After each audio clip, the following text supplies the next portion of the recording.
ഞാൻ നമ്മൾ പല മാർഗങ്ങളും നോക്കി. ഈ ഒരു കമ്പി രണ്ട് കമ്പിയൊക്കെ ഇങ്ങനെ ലൈനായിട്ട് ഇങ്ങനെ അകത്ത് കെട്ടി. അപ്പൊ ഈ കമ്പി കാണുമ്പം പന്നി സ്വാഭാവികമായിട്ട് ഈ ഒരു പന്നിയൊക്കെ വരുമ്പോ ഇങ്ങനെ അടുക്കാതെ വരും. അപ്പൊ അങ്ങനെ പല മാർഗങ്ങളും നോക്കി. പക്ഷെ ഞാൻ നോക്കി കണ്ടതിൽ ഇപ്പം വലിയ കുഴപ്പമില്ലാതെ പോകുന്നത് ഈ ഒരു മാർഗമാണ്.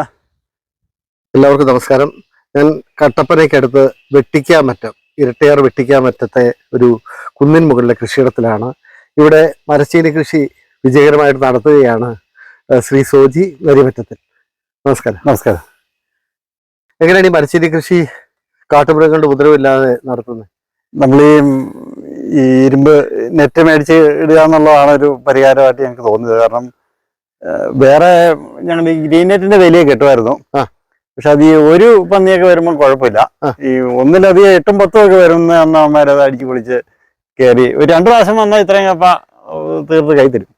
ഓ ശരി. ഇതിപ്പോ എത്രത്തോളം ഏരിയയിലുണ്ട് കപ്പ?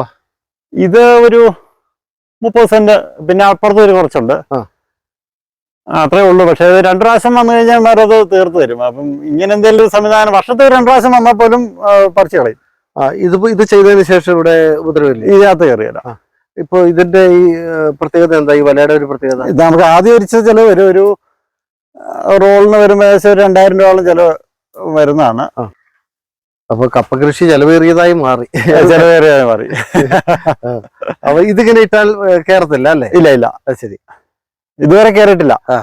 ഇതിപ്പോ ഇങ്ങനെ ചെയ്യാൻ തുടങ്ങിയിട്ട് എത്ര നാളുകളായി? ഇതിപ്പോ 2-3 വർഷമായി. ഇതൊരു സ്ഥിര സംവിധാനം പോലെ കിടക്കും? സ്ഥിര സംവിധാനമാണ്. അപ്പൊ നമ്മൾ സ്ഥിരമായിട്ട് ഇവിടെ തന്നെ ഇടുകയാണെങ്കിൽ എളുപ്പമുണ്ട്. ഇല്ല നമ്മൾ മാറിയും മറിച്ച് ഇടുമ്പോഴാണെങ്കിൽ ഇതെടുത്ത് അഴിച്ച് ഫിറ്റ് ചെയ്യുന്ന ഒരു പണിയാണ്. ഈ ഇരുമ്പോലയ്ക്ക് എന്താ പേര് പറയാ? സൈസ് വല്ലതും ഉണ്ടോ? ഇതൊരു 3 അടി പൊക്കമേ ഉള്ളൂ. ഇതിന്റെ 5 അടി പൊക്കമൊക്കെ ഉള്ളത് ഉണ്ട്. റോളായിട്ട് കിട്ടും. അളവനുസരിച്ച് കിട്ടും. അളവനുസരിച്ച് കിട്ടിയല്ല. ഒരു റോള് എനിക്ക് തോന്നുന്നു 30 അടിയാന്ന് എനിക്ക് തോന്നുന്നു. മാത്രമല്ല ഇതൊരു കുന്നിൻപുറമാണല്ലോ അല്ലേ? കുന്നിൻപുറം ആയതുകൊണ്ട് തന്നെ ഇത് ചുറ്റിക്കെട്ടുമ്പോൾ കുറച്ചുകൂടി കൂടുതൽ ഏരിയ നമുക്ക് ഇത് ഇച്ചിരി ഏരിയ കവർ ചെയ്താണ് നമ്മൾ ഇട്ടേക്കുന്നത്. അതെ.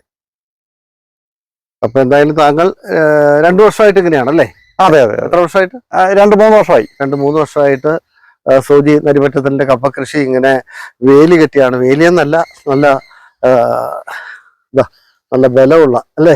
അതെ, നല്ല ബലമുള്ള. ഇത് ചേർക്കണം അല്ലേ? ചോടെ ചേർക്കണം. ചോടി ചേർക്കണം. ഇല്ല പൊക്കും. ഇതിന് അടിവശം പൊക്കും വരെ. ഓ ശരി. അപ്പൊ ഇതുകൊണ്ട് കുത്തിയിട്ട് അകത്തേക്ക് നമ്മളിങ്ങനെ ചെറിയ മരങ്ങൾ ഉള്ളിടത്തെല്ലാം ഇതുപോലെ കെട്ടം കെട്ടിയ അവിടെ നിന്നോളും. ശരി.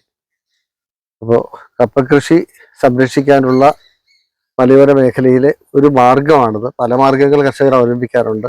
അതിൽ ഒരു മാർഗമാണ് ഈ വെട്ടിക്കാമറ്റത്ത്, ഇരട്ടയാർ വെട്ടിക്കാമറ്റത്ത് ശ്രീ സോജി ആവിഷ്കരിച്ചിട്ടുള്ളത്.